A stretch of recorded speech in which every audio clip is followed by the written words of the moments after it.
हाँ मंगना। भाईजी टेंडर छीना के खुशी में किछ पार्टी तो हेबाक चाही।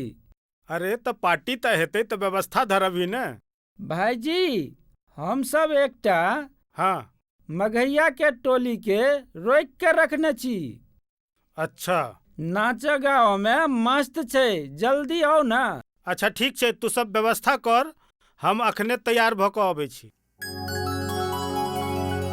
चान सन मुखड़ा चाल शराबी, केस में साजल गजरा, बोली में तोर मिसरी घूलल, नैन लगौने गजरा।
रूप तोहर छन्ना पे जोड़ लगो, कंचन काया जना केरा डपोर लगो, मानल रूप तोहर छन्ना पे जोड़ लगो, कंचन काया जना केरा डपोर लगो, मृगा के नैन जना नैन गोरी कजरा रे, दिल जिन छूता गोरी सबटा व्यर्थ बेकार।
झटके